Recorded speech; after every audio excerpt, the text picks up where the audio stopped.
₹1.30 ticket అడిగాడు అని ₹100 ఇవ్వగానే వీడు సంచెచ్చుకొని జింగ్ జింగ్ జింగ్ జింగ్ అని అంటాడు. కానీ ఆ సంచిని లెక్కెడుతున్నాడే తప్ప ₹1.30 ఎంత చిల్లర ఇవ్వాలో తెలియట్లేదు. 100కి ₹1.30 తీసేసి మిగిలిన డబ్బు ఎంత ఇవ్వాలో తెలియనట్టు కండక్టర్ అవడమే కష్టం. ఇంకా కోట్లాది రూపాయలు ప్రజలకి జిల్లా వైడిగా పంచాలి. డిస్ట్రిక్ట్ వైడిగా డిస్ట్రిక్ట్ కలెక్టర్ అన్నారు. ఆ డిస్ట్రిక్ట్కి ఆ జిల్లాకి కలెక్టర్ ఆయన. ఆ జిల్లాకి సంబంధించినటువంటి నిధులన్నీ సమకూర్చాలా. ఆ కోట్లాది నిధులు నీకు లెక్కలేయడం రాదు. కలెక్టర్ అయిపోతాం. కలెక్టర్ కండక్టర్ అవడమే కాదు. దేవుడు పెద్ద ఈ రాజు అయిపోవాలనుకున్నాడు. రాజు అయిపోవాలని అనిపోతాడు. అసలు నిన్నే దేవుడు కనికరించి రాజు చేశాడు. నువ్వు గ్రాటిట్యూడ్ ఉండాలి కదా. ఇవాళ దేవుని కృపను బట్టి నువ్వు ఈ స్థాయిలో ఉన్నాను అనుకో. దేవుని కృపను బట్టే కదా, మన గొప్పతనం ఏమీ లేదు. కానీ చూడండి, అక్కడ రాసింది 1 సమూయేలు గ్రంథం 20:30. 1 Samuel chapter 20:30. 1 సమూయేలు గ్రంథం 20:30. సౌలు యోనాతాను మీద బహుగా కోపపడి, అయ్యి బాబా, నాన్నలో మీ పిల్లల మీద బహుగా కోపం పడుతున్నారా? అమ్మలో మీ పిల్లల మీద బహుగా కోపం పడుతున్నారా? ఎంతమంది కోపం పడుతున్నారు? కోపం పడి ఏం చేస్తున్నారు? బూతులు. ఏమని బూతులు? ఏమని బూతులు? ఏమని బూతులు? చదవ. ఏమని బూతులు? అగడగొట్టి దాని కొడక. అదే కదా రాసింది. అగడగొట్టి దాని కొడక. ఎన్ని కొడకలు అన్నారండి మీరు? ఎన్ని బూతులు తిట్టారు చెప్పండి. ఈడోగా మాట్లాడుతున్నాడు. కొడక.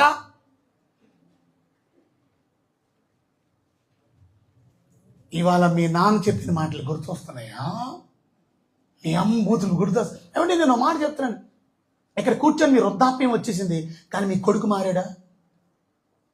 మీ కొడుకు రేపు నరకానికి వెళ్తున్నాడు తెలుసా మీకు? భయంకరమైన అగ్ని గుండం ఉండే ప్రాంతానికి వెళ్ళిపోతున్నాడు మీ కొడుకు, మీ కూతురు, మీ కోడలు.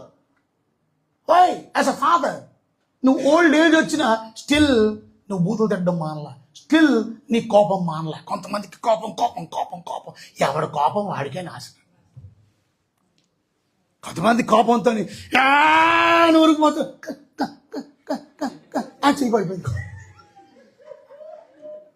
అబద్ధం కాదు, నిజం. ఆ కోపం వల్ల బీపీ ఎక్కువైపోయి ఈ కన్ను అదిరి అదిరి ఇలా అయిపోయి ఈ కన్ను చెయ్య కోపం పడ్డం ఎందుకు? నీకు ఆ పెరాలసిస్ రావడం ఎందుకు? పెరాల్సి వచ్చింది ఇప్పుడు.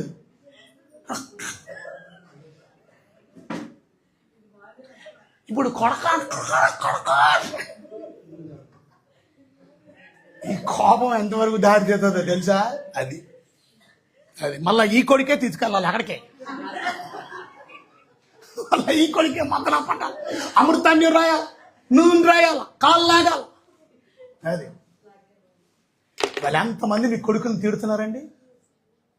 ఎంతమంది మీ కొడుకుల మీద దెబ్బలాడుతున్నారండి? ఛే, don't do it, ever do it, don't ever do it.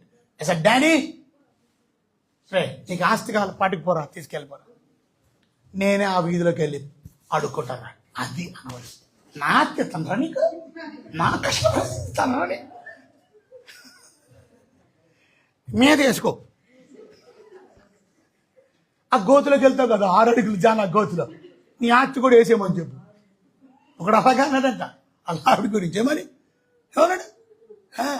ఆడు చచ్చిపోయే పరిస్థితుల్లో అలా ఆవిడతో చెయ్యి మీద చెయ్యేసుకొని అంటాడంట, ఇదిగా బ్యాంకులో ఉన్న డబ్బులన్నీ మొత్తం నేను చచ్చిపోయిన తర్వాత నా పెట్టలేసి. ఆ పక్కన ఆవిడ అంటుందంట, ఏమిటండి మావయ్య గారు, ఏంటండి ప్రజలు, ఏంటండి ఈ చచ్చిపోయిన తర్వాత మొత్తం డబ్బులన్నీ పెట్టలేదు, తాళేం తింటారు? ఇదిగో నువ్వు మాట్లాడి, ఇది మా కుటుంబ విషయం, నువ్వు జోలు చేసి అమ్మా నువ్వు నేను చచ్చిపోతున్నా, నువ్వు మాట ఇస్తాలి, ఇక అయిపోతుంది. నేను చచ్చిపోయిన తర్వాత నా పెట్టు డబ్బులు వేసి అలాగేనండి అనిందంటే ఈ విధంగా పోయాడు. అన్ని కార్యక్రమం అయిపోయినాయి. అయిపోయిన తర్వాత ఆవిడ మళ్ళీ వచ్చి అడిగిందంట, అవును ఇంతకీ ఈ చేతిలో చేసి చెప్పావు కదా, ఏమని? మొత్తం డబ్బులు వేసావా బ్యాంకులో తీసేసానంటే వేసానని. ఆడేదో పిచ్చాడు, ఆడి పిచ్చిగా మాట్లాడుతుంది. నీకు పిచ్చి పట్టిందా ఏంటి? చచ్చిపోయిందా? నిజంగా వేసావా? నిజంగా వేసావు. మరి మాట అంటే మాట, ప్రామిస్ చేశాక నేను. అయ్యో బాబు, నువ్వు ఎలా తింటావు? నీ బిడ్డలు ఎలా తింటారు? అసలు ఏం చేసావు చెప్తానంటే, ఏం చేశాను, బ్యాంక్కి వెళ్ళాను, ఎంత డబ్బులు ఉన్నాయో తెలుసుకున్నాను. ఈ బ్యాంకులో 5 లక్షలు ఉన్నాయి, ఆ బ్యాంకులో 5 లక్షలు ఉన్నాయి, ఈ బ్యాంకులో 3 లక్షలు ఉన్నాయి, మొత్తం 3 బ్యాంకులు చెక్ బుక్లు ఉన్నాయి. ఆ చెక్ బుక్లో 5, 3, 5 రాశా. 3 చెక్లు చెంపేసి పెట్లు ఎట్టేసాను. చెక్లు ఎట్టవా? చెక్లు ఎట్టు. అప్పుడప్పుడు లేచి మార్చుకుంటాడు.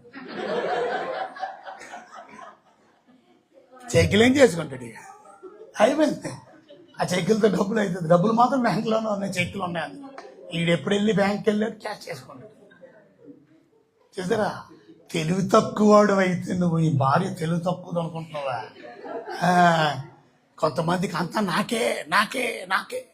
ఏం చేసుకుంటావు? పిల్లలకి సంతోషించమన. నిన్ను గమనిస్తారు, నిన్ను గాయకుంటారు. అమ్మో, మా నాన్న ఎంత మంచోడు, మా అమ్మ ఎంత మంచి. అలాంటి వాళ్ళని నేను మోసం చేశాను, అలాంటి వాళ్ళ మీద నేను ఇది చేశాను. అది మనకు అపకారం చేసిన వాళ్ళని ప్రేమించాలి, మనకి హాని చేసిన వాళ్ళని ప్రేమించాలి. మనకి ప్రేమగా మాట్లాడిన వాళ్ళని ప్రేమిస్తాం. మనం ప్రేమగా మాట్లాడినోడిని కాదు, నీకు తిట్టేవాడిని నువ్వు ప్రేమించు, అది తర్వాత తెలుసుకుంటాడు. వేళ మనం నేర్చుకోవాల్సిందే. యోనాతాన్ అంటున్నాడు, కోపపడి అక్కడ కొట్టు దాని కొడక. ఎంత బూది మాట మాట్లాడాడు. నీకు నీ తల్లి మానవునకు నువ్వు సిగ్గు కలిగినట్లు నీవు యెషయా కుమారుని స్వీకరించిన సంగతి నాకు తెలిసింది కదరా. రే, అక్కడ కొట్టు దాని కొడక. సిగ్గులేదురా నీకు నీ చేసేది? యోనాతాన్ తిడుతున్నాడు. తిరిగి ఇంకేమన్నాడు చూడండి అని అంటున్నాడు. నెక్స్ట్ వచ్చిన యెషయా కుమారుని భూమి మీద బ్రతుకునంతకాలం నీకైనాను అంటే బ్రతికితే, దావీదు బతికితే నీకు కానీ నీ రాజ్యానికి కానీ స్థిరం కలగదు, గరగదు. నీవు వర్తమానం పంపి అతను నా దగ్గరికి రప్పించం. నిజంగా అతని మరణం నాకు అరుడు, తీసుకురా నా దగ్గరికి. ఒక నాన్న ఎలా తిడుతున్నాడు చూసావు? ఇవాళ ఎంతమంది మీ పిల్లలు తిడుతున్నారు? బూతులు బూతులు బూతులు బూతులు. మళ్ళీ అదే నడుతావు, స్తోత్రం చెల్లేదు, కంపు కొట్టే పార పళ్ళు వేసుకొని. వాసన వస్తుంది నీ నోరు. ఏంటి వాసన? బూతి మాటల వాసనతో స్తోత్రం చెల్లించిన పాడతాం. మళ్ళీ పాడక మళ్ళీ ఎంత చక్కగా ప్రార్థన చేస్తారో, ప్రభా స్తోత్రం నాయన స్తోత్రం. సాయంత్రం వెళ్ళి దెబ్బలాడేటారు. బూతులే. ఎందుకు ఆ ప్రార్థనలు ఎందుకండి? ఎందుకు భక్తి ఎందుకండి? ఎందుకు యాంగ్రీ ఫాదర్గా ఉంటున్నారా? జెలసీ ఫాదర్గా ఉంటున్నారా? యాంగ్రీ హస్బెండ్గా ఉంటున్నారా? జెలసీ హస్బెండ్గా ఉంటున్నారా? బూతులాడే బ్యాడ్ వర్డ్స్ చెప్పేవారుగా ఉన్నారు. Where is the change in your life? ఇంటికి యజమానులు మీరు, మీ కుటుంబాన్ని సరైన మార్గంలో నడిపించవలసిన బాధ్యత మీ మీద ఉంది. మీ పిల్లలు తప్పు చేస్తే తప్పుని గద్దించగలిగే వారుగా ఉండాలి. యెషయా ఏలీ గారు ఆ 2 పిల్లల్ని మనం చూసినట్లయితే మొదటి సమూయేలు గ్రంథం 2వ అధ్యాయం 23వ వచనంలో, మొదటి సమూయేలు 2వ అధ్యాయము 20, ఈ జనులందరూ మీరు చూడండి. ఎందుకంటే 22లో మనం చూస్తే, ఏలి బహువృద్ధుడైన ఇజ్రాయేల్ తన కుమారులు చేసిన కార్యంలో ప్రత్యక్ష గుడారం ద్వారం దగ్గర సేవ చేయడానికి వచ్చిన స్త్రీలతో సైనించుట మాట చెవిని పడగ. చూసారా, సెక్స్లో పాల్గొంటున్నారంట వేరే వాళ్ళతో. ఇవాళ కొంతమందికి గుడికి వస్తారు కానీ గుళ్ళో వాళ్ళు చేసే పనులు ఏంటండి? గుడి బయట వాళ్ళు చేసే పనులు ఏంటండి? బయటోడు చేస్తున్నారంటే ఓకే. ఇవాళ దేవుని బిడ్డలని చెప్పి గుళ్ళో కూర్చొని గుళ్ళోనే ఉండి సైకిల్ కనులు. ఇంకా కొంతమంది దరిద్రులు ఉన్నారు, లెటర్లు పంపిస్తారు. అరే అక్కకి ఈ పనికి మాలినాడు వెళ్ళి ఉత్తరం ఇస్తుంది. మళ్ళా ఇంకొక కాకి పంపిస్తుంది, ఇంకొక అతను. చర్చిలో కూర్చొని ఇయ్య మాట్లాడి, చర్చిలో కూర్చొని సెల్ ఫోన్లా, చర్చిలో కూర్చొని టెక్స్టింగ్లా, చర్చిలో కూర్చొని అది కూడా చూస్తున్నాను. కిందకి వెళ్ళిపోదాం. కిందకి నేను నీళ్లు తాగుతూ ఉంటాను, నువ్వు కిందన, నేను కిందకు వచ్చేస్తాను. ఈ చర్చిలోనే జరుగుతుంది, కింద నీళ్ళిద్దరూ బాధ. కానీ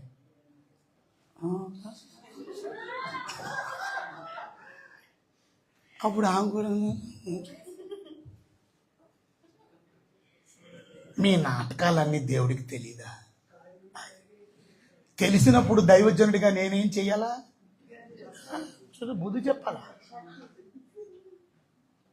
కొన్నిసార్లు మనం బుద్ధి చెప్పకపోవడం వాళ్ళు నెత్తి మీదకి ఎక్కేస్తున్నారు. చూసారా, ఆ మాట వినబడగానే దైవజనుడు ఏం చేశాడు? ఏలి నెక్స్ట్ వచ్చినందుకు ఏం చేశాడు తెలుసా? ఈ జనులందరూ ఎదుట మీరు చేసిన చెడ్డ కార్యం నాకు వినబడింది. ఇలాంటి కార్యాలు మీరు ఎందుకు చేస్తున్నారు? ఎవరితో మాట్లాడుతున్నాడు? ఎవరు మాట్లాడుతున్నారు? నాకు తెలిసి ఏలి మాట్లాడుతున్నారండి. ఏలి కుమారులతో మాట్లాడుతున్నారు. కానీ ఎవరితో మాట్లాడుతున్నారంటే నాన్న కొడుకులతో మాట్లాడుతున్నారు. కొడుకులు నాన్న మాట్లాడి, అది మన అంశం. ఇవాళ నాన్నలో మీ కొడుకులకు చెప్తున్నారా? అమ్మలో చెబుతున్నారా తప్పు చేస్తుంటే? కొంతమంది అస్సలు చెప్పరు.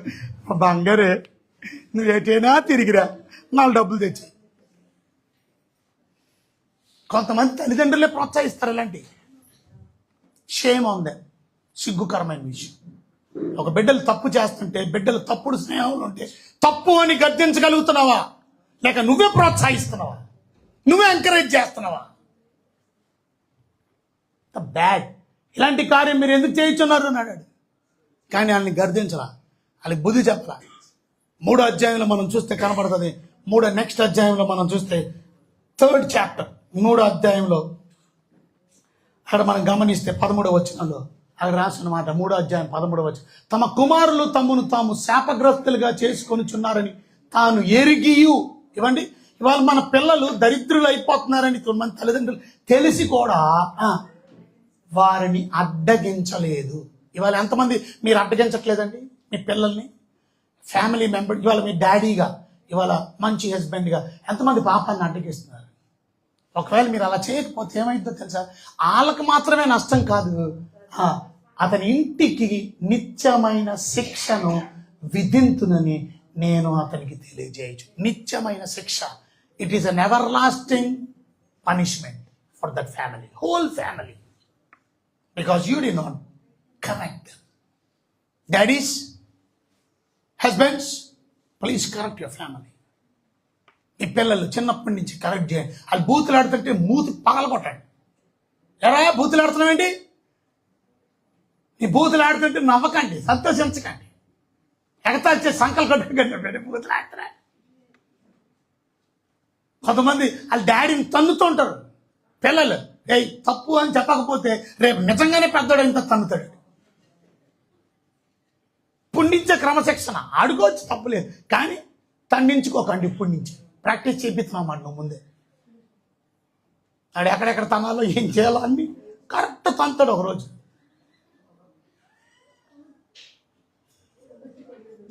కొంతమంది అనుభవంగా ఉన్నవారు నవ్వుకుంటున్నారు, ఆల్రెడీ తండించుకుంటున్నారు.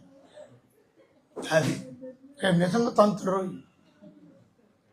మీరు ఏదో ఏళ్ళకోలం అనుకుంటారు, కానీ ఎందుకంటే మీరు ప్రాక్టీస్ చేపిస్తున్నారు. గుర్తుపెట్టుకోండి, వద్దు మనకు అలాంటి. చివరిగా నేను ముగించే ముందు,